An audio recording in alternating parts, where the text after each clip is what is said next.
Hello and welcome to the Energy Detox, coming to you today from outside EQT Park in Washington County, Pennsylvania. And the reason that I, Joe Sinnott, your host, am standing outside the home of the Washington Wild Things today is because Washington County is connected to various energy-related headlines that cover local news to statewide news to national news to global news. And all of those headlines, again, don't just come back to Washington County, but come back to you as a leader in the energy industry. So, as we always do here on the Energy Detox, we're going to connect those headlines to you so that you can become a more effective leader. And before we dive into all the details of those headlines and the connections to you, I'm going to step through quickly what those headlines are, starting with the news a couple weeks ago that the home of the Washington Wild Things is now called EQT Park. And moving beyond that local news, the statewide news that we're going to reference today is a conversation tomorrow in Harrisburg about setbacks. That is the distance between activity on a well pad, at the well sites themselves, and other structures where people live, go to school, work, etc. The more national news that are going to be connected to this episode is the fact that Governor, or former Governor, Doug Burgum of North Dakota, who is now the Interior Secretary for the United States and also a member of the United States' Energy Dominance Council, well, he visited Washington County a couple days ago, and so we'll talk about that. And again, some of the things he said that can help you ask better questions as a leader. And finally, we're going to dive into some global news. That is the Energy Core initiative that was announced by Toby Rice, president of EQT, and Dr. Scott Tinker, again, just a couple of weeks ago. So that being said, let's come back to this EQT Park news. As I said, a couple of weeks ago, it was announced that this ballpark for at least the next 3 years will be known as EQT Park, which calls to mind the question of, well, why do companies like EQT invest time and energy and, of course, money to put their names on things? Well, it's pretty straightforward. You want positive name recognition. That works in any industry because when people hear EQT, well, there's certain things you want to come to mind. And while many people might hear EQT and have lots of different thoughts, whether it's the activity here, the fact that they used to be the biggest natural gas producer in the United States, maybe it's the jobs that they produce, well, why not also have individuals or families that come to a ballpark like this to watch the Washington Wild Things and the Independent Pioneer League, to enjoy an evening for a reasonable price? Why not also associate that with a big community partner like EQT? Well, again, we can talk for hours about the types of things that EQT does in the community. We could talk about the things that other natural gas companies here in the area do, like Range Resources and their annual 2,000 turkeys campaign that has delivered, I don't know how many hundreds of thousands of pounds of turkeys to the area, or CNX Resources and their Mentorship Academy, which positively impacts high school students in the area. But again, that's not the point today. The point today is to ask you, well, what name recognition do you want to have? When people hear your name or see your name, well, what do you want them to think? And again, we've covered this on the Energy Detox before, and one of the rebuttals is, well, Joe, I don't really care what people think. I'm hardened. I'm going to do the right thing no matter what. But again, that's a very short-sighted approach, especially if you're a leader. Because if you're not conscious of what people think of when they hear you or your team or your company's name, well, again, there's a very good opportunity that, might be missed. Case in point here, certainly the local operators will speak of their license to operate, right? Well, again, without that license to operate, without that name recognition, without that positive sense of what these companies do, it's only going to be more difficult for them to operate in this area. So to you as an individual, right? Leading a team, how much more difficult is it when people hear your name or hear your team's name and don't have that positive association that, again, you would want them to have? So again, take the time today to ask yourself, well, what do you want people to say about you and your team? What are they currently saying about you and your team? And most importantly, what actions can you take to help, again, form those positive associations that could be valuable to you, much like EQT made an investment and its peer companies make investments to form those positive associations. And as one final note on this topic, this headline, I'm not just talking about existing leaders and organizations. I'm talking also about people in career transition, because I see this all the time as a coach of people in career transition who have stellar resumes, stellar backgrounds, but they can't articulate that message in a short, punchy way, and they can't, quite frankly, answer what they want other people to say about them when they hear their name, or more importantly, what they want their colleagues, what they want people in their network to say about them in a very short, impactful, effective manner if somebody says, hey, tell me a bit about Joe or Sally or John or whatever. So again, your homework today is, what do you want people to say about you, and what actions can you take to make sure that they're actually saying those things that you want them to? That being said, let's move on to that second headline, that statewide headline, and that has to do with setbacks. Because coming up here tomorrow as I speak, so tomorrow, April 8th, in Harrisburg, the Environmental Quality Board, the EQB, will, well, at least they're poised to hear some conversation about proposed setback rules that are rather extreme. Setback rules that would limit the development of natural gas to areas that are no closer than 3,000 to roughly 5,000 feet. So upwards of a mile setback distance compared to what is now pretty standard of 500-foot setback distance. And without getting into the details of, well, why that is and what the intentions are, let's talk about what the impacts of this proposal would be. Well, the impacts of expanding setback distances to upwards of a mile would mean upwards of 99% of land mass in some counties here in Pennsylvania being off limits to the development of natural gas. And again, regardless of what your opinion is of natural gas, that's quite the impact. But obviously that's not what the proponents of this increase in setbacks are touting, right? They're touting things that sound relatively benign, relatively positive, right?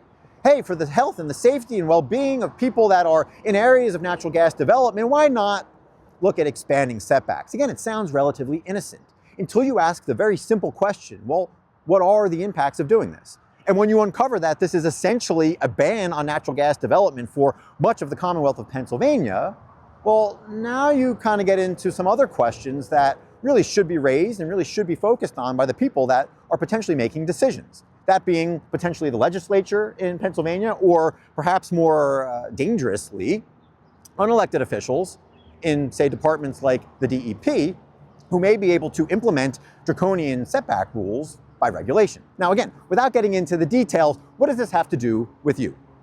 Well, how often does somebody bring to you some idea that sounds good, that seems almost positive, if not benign? And so you give it some credence, you give it some oxygen, if you will. You say, yeah, go ahead and run with this. Yeah, let's see what happens. Because again, on its surface, that's not a bad default as a leader, right? As a leader, we're told not to say no, right? You want to encourage thought and creativity. You want people to bring you ideas, and that's all well and good. But it's also important as a leader to ask crisp, clear questions that could help uncover things that maybe other stakeholders aren't even seeing. And that simple question in this case is, well, so what? What are the implications? Tell me more about this. What happens if this setback proposal were to take root? And by asking that simple question, again, if you're getting honest, or at least, semi-honest answers, you'll uncover that, in essence, it is a frac ban. And so, again, coming back to you, how often do you find yourself unwittingly fueling ideas that really are going to lead nowhere or potentially lead to harm because they seem innocent and because you simply want people to run with it? How often are you unwittingly allowing people to waste time, energy, resources on things that, again, are essentially a dead end, even if they work out, as intended? That's the question. And what's nice about that is you don't have to get into the intentions of the parties. You don't have to ask whether the intentions of the people promoting these setback rules are positive or negative, or if they're truly all about the health and safety of the constituents of Pennsylvania, or if their intentions are to ban natural gas activity. It doesn't matter if you're asking the right question, which is, well, tell me what the results are going to be. So that's the challenge for you. In what ways can you better ask those questions up front to save time, energy, and money in the long run? Moving from that statewide headline to a national headline.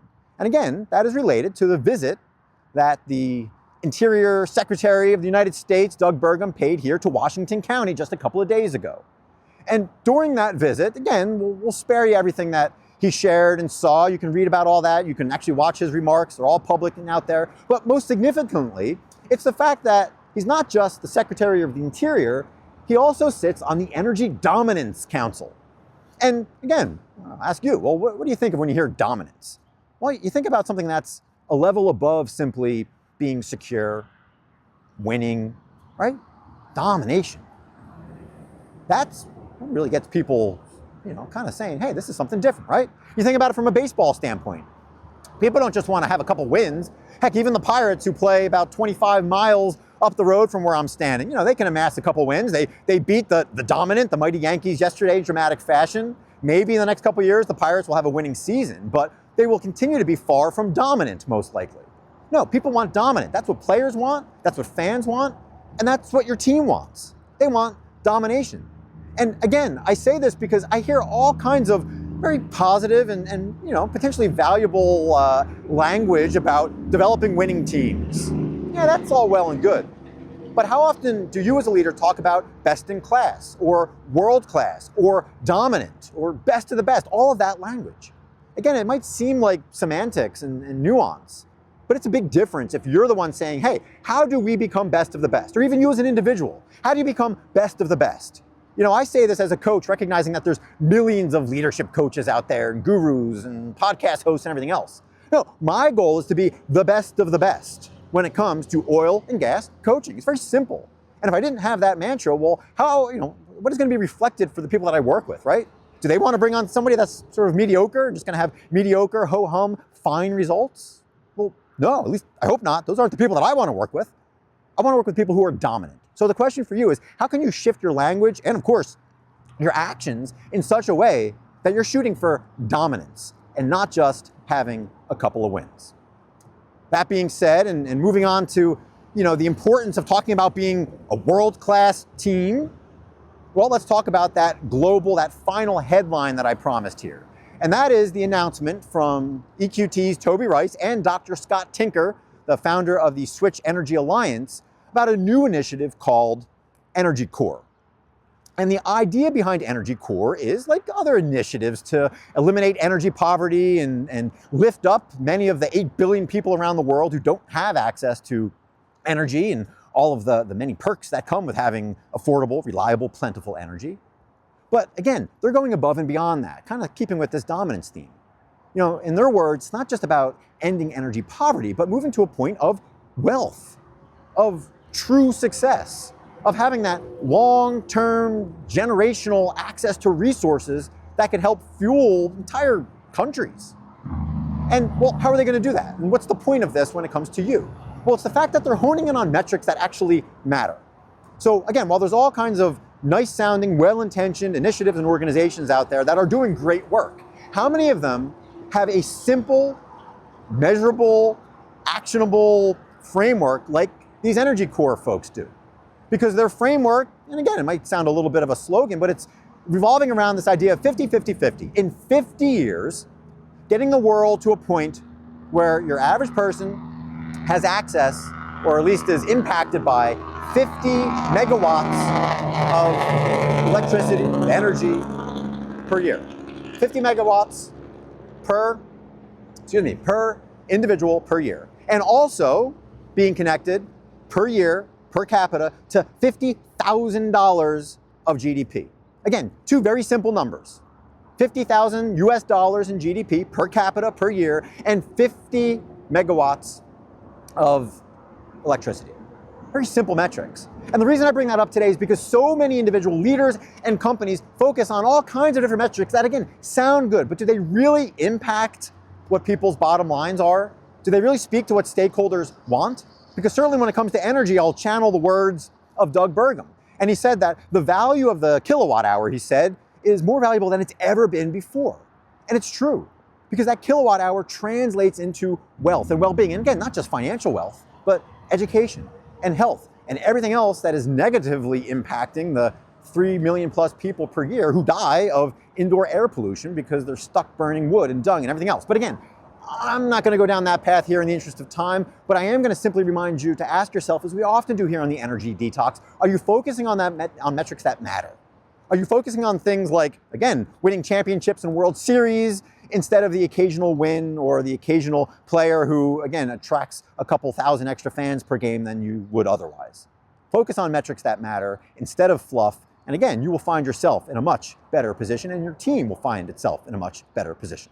And so, with that, I want to close with two words that Doug Burgum opened with and closed with during his remarks in Washington County, and that is thank you. In his words, the energy industry hasn't heard quite enough of those two words here over the last 4 years. So thank you for being a part of the energy industry, if you are, and either way, thank you for being a part of the Energy Detox, and I hope you join us again here next time. So thanks again, and take care.